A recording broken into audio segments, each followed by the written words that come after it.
Gangi Jagat Teja. I'm a resident of Hayat Nagar. Currently I'm pursuing BA LLB from Pendaganti College affiliated to Usmania University. So ఇక్కడ ఉన్న కుమ్మర సోదరులు కూడా ఈ silt collection ఏదైతే ఉంటుందో దాని నుంచి వచ్చే మట్టితో వాళ్ళు కుండలు చేసుకునేవారు. మరియు మన దోపిఘాట్ దగ్గర వచ్చి మన ఈ యొక్క కమ్యూనిటీ సాకలి కమ్యూనిటీ వాళ్ళు వచ్చి చేసుకునేవారు.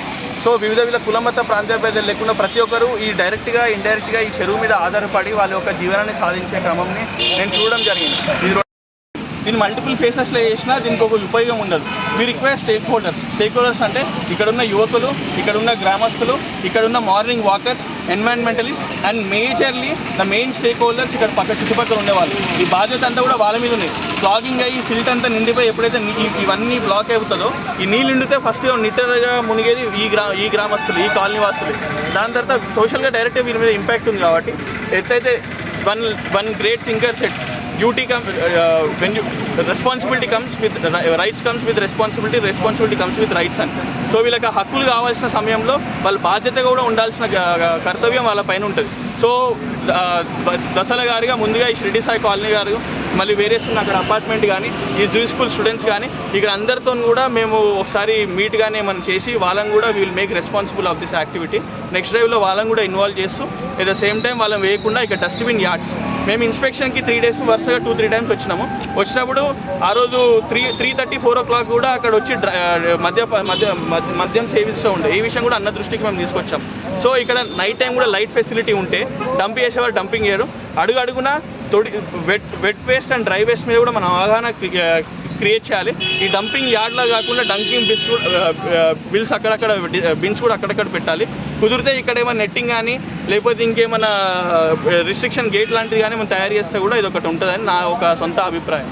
తర్వాత మీరు ఇక్కడికి ఉన్న ఎన్వైరన్మెంట్స్లో వాళ్ళు కూడా వాళ్ళ ఎక్స్పీరియన్స్ వాళ్ళు షేర్ చేసి వాళ్ళు కూడా ఇంకా చెప్తే eventually will develop this in larger scale. And మన చెరువుని let's make our village great again. హయత్ నగర్కి చాలా వందల సంవత్సరాల చరిత్ర ఉంది. ఇవాళ హయత్ నగర్ అంటే ఈ చెరువుని చూస్తే ఎవరు చెరువు కూడా గుర్తుపట్టలేదు. ఈ డ్రైవ్లో మేము పెట్టినప్పుడు కూడా లొకేషన్ చెప్పుకొని పెట్టే పరిస్థితి. సో అట్లాంటి లేక్ని మనము ఒక ట్యాంక్ బండ్ స్థాయిగా దీనికి మళ్ళీ ఇక్కడ అన్ని ఫెసిలిటేషన్ మనం చేసుకున్నాం. దీన్ని తిరిగి పూర్వ వైభవాన్ని దీన్ని తీసుకున్నాం. Thank you.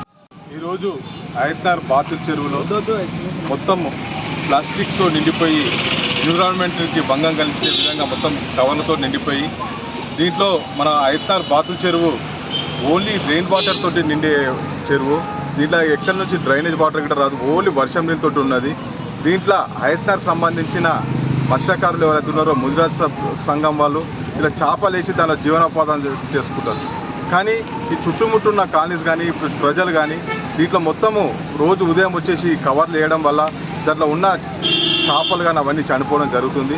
దానిలో ఉద్దేశంతో ఈ కవర్లని మొత్తం క్లీన్ చేయాలని చెప్పి ఉద్దేశంతో ఈరోజు పొద్దుగాల మన Osmania students, Nizam college students ఒక డ్రైవ్ పెట్టేసి మార్నింగ్ నుంచి ఈ పర్యావరణం కాపాడాలన్న విషయంలో ఈ కవర్లన్నీ తీయడం జరుగుతుంది.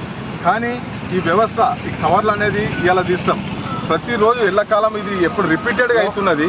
ఈ రిపీటెడ్ కావద్దు అనే ఆలోచన జిహెచ్ఎంసీ అధికారులు దీనిపై దృష్టి సాధించాలి. ఎందుకంటే ఈ దాదాపు ఈ పర్యావరణం కాపాడాలనే విషయం మీద ఈ కవర్ల చెత్త సేకరణ విషయంలో కొంచెం జిహెచ్ఎంసీ దృష్టి సాధిస్తే మేలు అనుకుంటాను.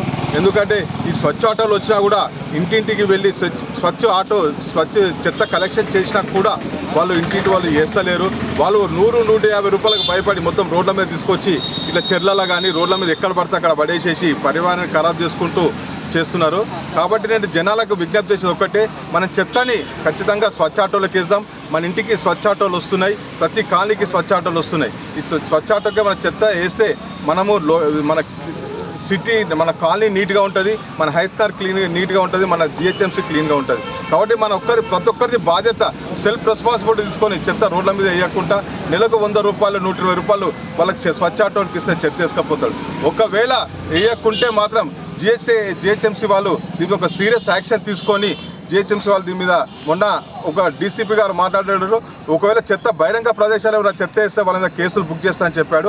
అదేవిధంగా జిహెచ్ఎంసీ వాళ్ళు కూడా ఇనిషియేట్ తీసుకొని ఎవరైతే బహిరంగ ప్రదేశాలలో ఎవరైతే చెత్త వేస్తారో వాళ్ళకు పెనాల్టీలు వేస్తారు. ఆల్రెడీ పెనాల్టీలు వేస్తారు, కానీ అది సరిపోతలేదు జనాలకు. ఎప్పుడు వాళ్ళని ఎవరు కావాలి కాసుకుంటూ కూర్చుంటలేదు కాబట్టి ఆ పెనాల్టీలు కూడా సరిపోతలేవు. కాబట్టి జిహెచ్ఎంసీ వాళ్ళు ఏం చేయాలంటే ప్రతి ఇంటికి వెళ్ళి ఇప్పుడు మనము ఇంటింటికి పేపర్ బిల్ ఎట్లా కలెక్ట్ చేస్తామో, స్టార్ బిల్ ఎట్లా కలెక్ట్ చేస్తామో, ప్రతి ఇంటికి ఎట్లా ఎన్ని పోర్షన్స్ ఉంటాయి అన్ని పోర్షన్స్ పైసలు కలెక్ట్ చేస్తే వాడనే ఒక బుద్ధికి వచ్చి అరే నెలకు నేను పైసలు కడుతున్నా ఎట్లా నేను స్వచ్ఛ ఆటోకి వేయాలనే ఆలోచనకు వస్తుంది. కాబట్టి దీని మీద కూడా జిహెచ్ఎంసీ వాళ్ళ అధికారులు దృష్టి చూసి చేస్తే మనకు జిహెచ్ఎంసీకి రెవెన్యూ పెరుగుతుంది, మనకు సిటీ కూడా క్లీన్గా ఉంటుందని చెప్పి నేను కోరుతున్నాను. ఇది ఖచ్చితంగా ఇది నేను అధికారుల దృష్టికి తీసుకెళ్తా. ఈ విషయం కూడా అధికారుల దృష్టికి వెళ్తా. నెక్స్ట్ కౌన్సిల్ దృష్టిలో కూడా ఈ విషయం నేను మాట్లాడి మన save Hyderabad, save city, save colony మీద కూడా నేను మాట్లాడడానికి నేను ముందుంటానని చెప్పి తెలియజేస్తున్నాను. చిన్న సామాజిక బాధ్యత. దారిలో వెళ్తుంటే ఎక్కడైనా చెత్త కనిపిస్తే ముక్కు మూసుకుంటాం. అలాంటిది ఇంట్లో నుంచి తీసి చెత్త తీసుకొచ్చి ఇలా రోడ్డులు, చెరువులు మురికి కూపం చేస్తున్నాం. మనం ఒక్కసారి ఆలోచిస్తే చిన్న బాధ్యత. మనం బాగుండాలి, మన ఇల్లు బాగుండాలి అనుకుంటున్నాం, కానీ మన పరిసరాలు బాగుండాలనుకోవట్లేదు. ఈ ఒక్క చిన్న బాధ్యత మనకు మనంగా ఎవరో వచ్చి చెప్తారు. ఈరోజు ఓయూ నుంచి, ఉస్మానియా యూనివర్సిటీ, తర్వాత జిహెచ్ఎంసీ వాళ్ళు, లోకల్ కార్పొరేటర్ నవజీవన్ రెడ్డి గారు, వీళ్ళందరూ వచ్చేసి ఈరోజు చేస్తారు, రేపటి నుంచి ఎవరు చేయరు. కానీ మన బాధ్యత ఎక్కడ మొదలవుతుంది అంటే, చేసే పని మనం ఏదైతే చేసుకుంటున్నామో అది కూడా నలుగురికి హాని కలిగించేగా ఉండకూడదు. రేపొద్దున ఇవన్నింటి వల్లనే రోగాలు ప్రబలుతున్నాయి. దీని అంతటికి కారణం మనం చేసే ఈ చెత్తను ఇలా మురికూపాలుగా మారుస్తున్నాం. దయచేసి మా వైపు నుంచి ఒకటే విన్నపం, ఇలాంటివి చేయకండి. జిహెచ్ఎంసీ ఆటోలు ఉన్నాయి కదా, చెత్త ఆటోలు, దాంట్లలో వేసేసి ఇలాంటి వాటిని ఈరోజు చేశారు, మళ్ళీ రేపు పొద్దున్నే ఈరోజు సాయంత్రమే మొదలు పెట్టకండి అనేసి విజ్ఞప్తి చేస్తున్నాను.